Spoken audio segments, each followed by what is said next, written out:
Por fin, aquí están.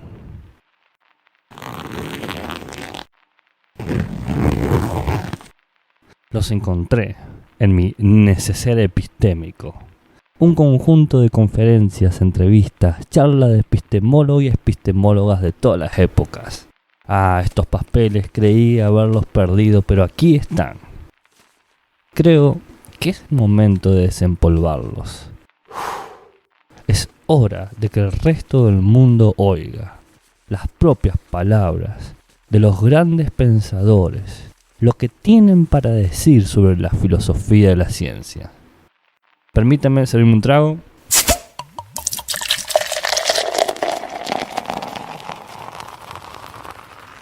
Acomodarme un poco.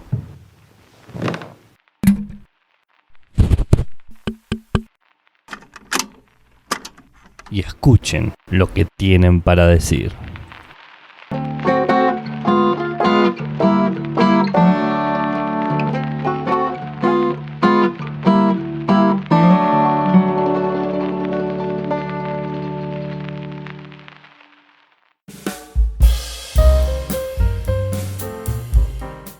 Salud, desde San Juan, Argentina, en el living de mi casa, con los gatos tirando celulares por el piso y la cerveza ya con un sombrero navideño, les habla Gabriel Paravano, el epistemólogo ebrio, grabando en crudo porque la filosofía de las ciencias es cruda. En este encuentro continuamos con mi neceser epistemológico. Esta vez traemos una entrevista realizada a Evelyn Fox Keller, llamada para las entrevistadoras Sor Juana Inés de la Ciencia. Esta entrevista fue dada por Denise Nachmanovich y Ana María Llamazares, publicada en el suplemento Futuro de página 12 el 16 de noviembre de 1991. Según las entrevistadoras, Evelyn Fox Keller fue una de las más polémicas panelistas que participaron en el Encuentro Interdisciplinario Internacional de Nuevos Paradigmas de Cultura y Subjetividad de 1991. No solo por sus intervenciones disidentes, porque fue la única que intentó un diálogo con Perigonini desde una postura crítica, sino por su estilo frontal, llamativo y diferente. Física, doctorada en Harvard y actualmente profesora en el Departamento de Retórica en la sección de Estudios sobre la Mujer de la Universidad de California en Berkeley. Defendió su ponencia ante la presencia de la subjetividad en la construcción de conocimiento y volvió sobre el tema de su último libro, Reflexiones sobre género y ciencia, publicado en 1985, en el que examina la influencia del concepto de género en la práctica y en el pensamiento científico. Fox Keller, la única oradora mujer que gozó de los privilegios de una reunión plenaria para ella sola, alguna vez considerada por sus oponentes como la peor influencia de todas, por sus trabajos en relación al género y la ciencia, disfruta, en cierto sentido, de la fuerte reacción, positiva o negativa, que producen sus declaraciones. Entrevistadoras. Usted hizo su tesis de doctorado sobre biología molecular y durante 10 años se dedicó a la investigación en modelos matemáticos aplicados a la biología. ¿Cómo y cuándo se produjo su viraje hacia la historia y la sociología de la ciencia? Fox Keller. Fue a mediados de los 70, como fruto de un proceso de toma de conciencia en el que tuvo gran importancia mi relación con el movimiento feminista norteamericano. Me llevó muchos años descubrir la relación entre el concepto de género y el de ciencia.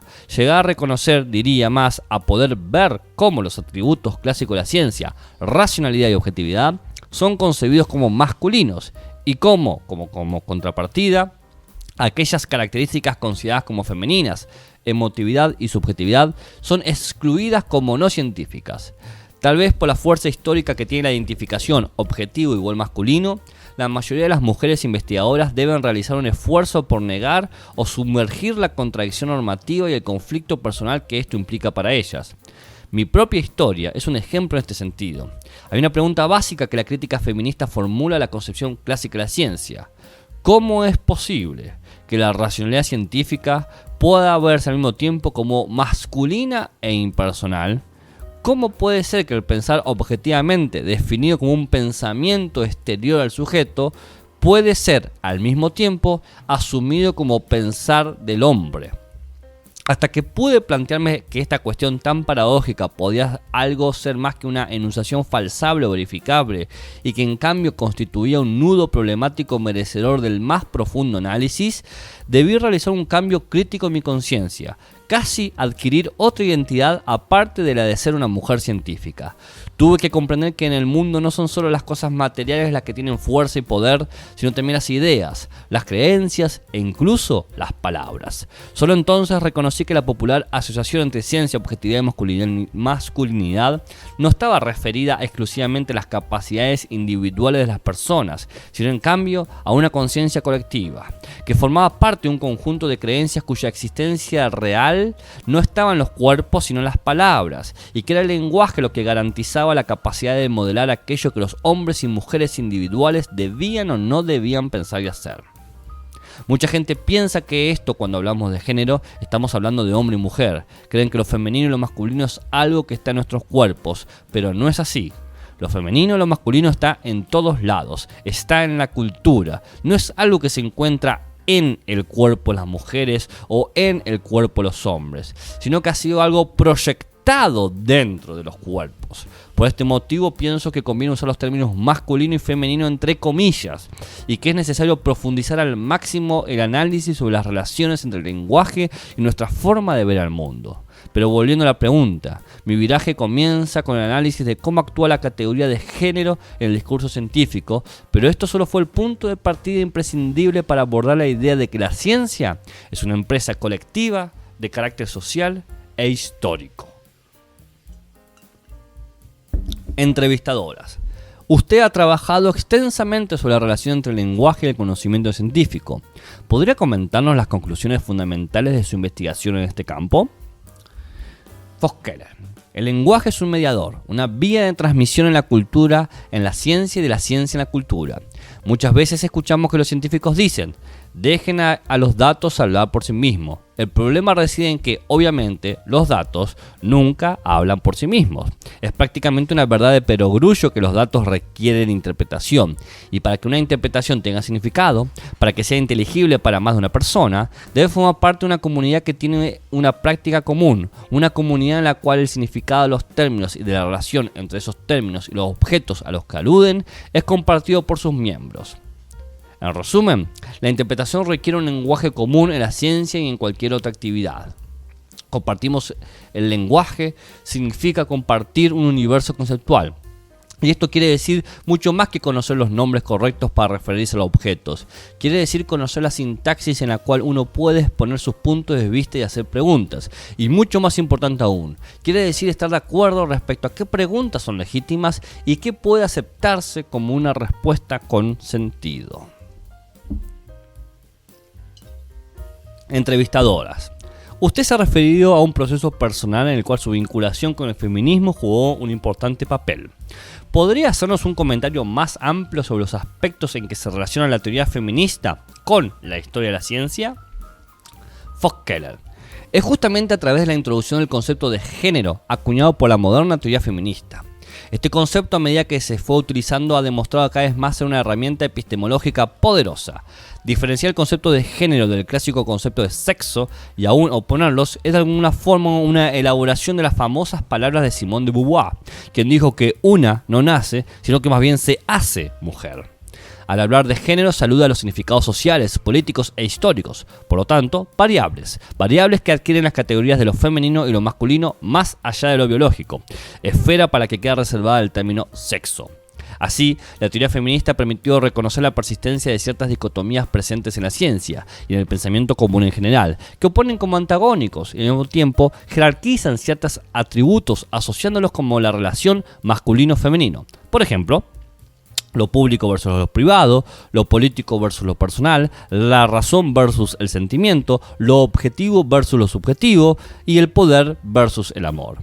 La propuesta no es invertir el orden creando una nueva jerarquización al revés, sino develar la acción de estas relaciones y exponer una crítica radical a la visión del mundo que despliegan las categorías de género para dividir la trama de la vida y el pensamiento humano en una serie de oposiciones binarias que se definen, sostienen y sancionan mutuamente.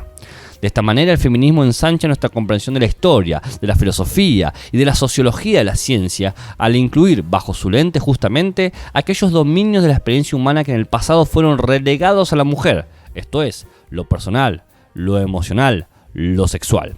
Y más aún, la conjunción de la teoría feminista y el estudio social de la ciencia permite ver tanto a las mujeres, a los hombres y a la ciencia misma como creaciones conjuntas que emergen de una compleja dinámica de fuerzas entretejidas. Entrevistadoras. ¿Podría precisar a través de algunos ejemplos más cómo actúan las normas de género en la ciencia? Voskeller. Mi trabajo se ha concentrado en el campo de la biología, de la reproducción y el desarrollo. Sin duda los mejores ejemplos se encuentran en la historia de las teorías de la generación. Varios autores coinciden que el argumento que se utiliza para describir cómo se origina la vida es más o menos así. El óvulo es trasladado, no se traslada, a través de las trompas hasta recibir el asalto, la penetración de los espermatozoides, y así es el espermatozoide el que convierte al óvulo en un óvulo fértil. Los detalles técnicos de este cuadro del proceso reproductivo avalan esta visión del espermatozoide activo y el óvulo pasivo. Se describen mecanismos físico-químicos que regulan la movilidad espermática, pero no aquellos mecanismos que describen la actividad del óvulo, en tanto que se asumió que ningún mecanismo era necesario para explicar una actividad inexistente. Esto solo comenzó a revertirse recientemente, y para ello ha sido necesario cambiar el tipo de metáforas con las que los biólogos trabajan. Hoy en día es común que la investigación en esos campos reconozca el papel activo del óvulo a través de la producción de proteínas y moléculas necesarias para la adhesión y penetración del espermatozoide, y al menos se defina el proceso de fertilización como un encuentro y una fusión entre ambas células. Entrevistadora.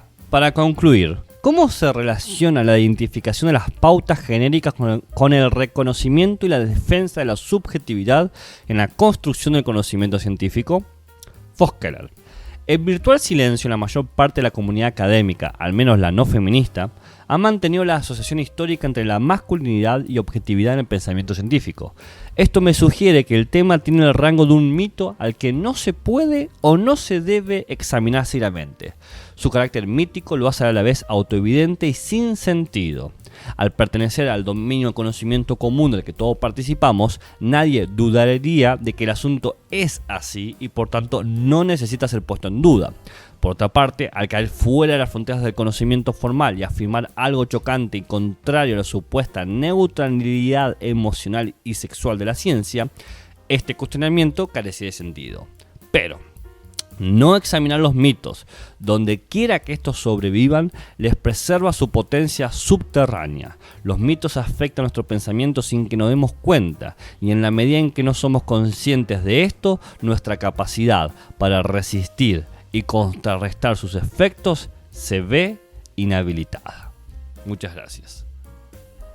Así termina un encuentro con mi neceser epistémico. Ya traeré otra entrevista, otra conferencia, otra clase abierta de mi sibilino archivo. Por lo pronto te recuerdo que si quieres puedes pasar por mi bar en Twitter, donde te encontrarás con micro reflexiones sobre filosofías de la ciencia mientras tomamos unas cañitas. O puedes ir a mi otro bar en Instagram, donde te convidaré sin falta una pinta epistémica de los modelos más clásicos de la epistemología.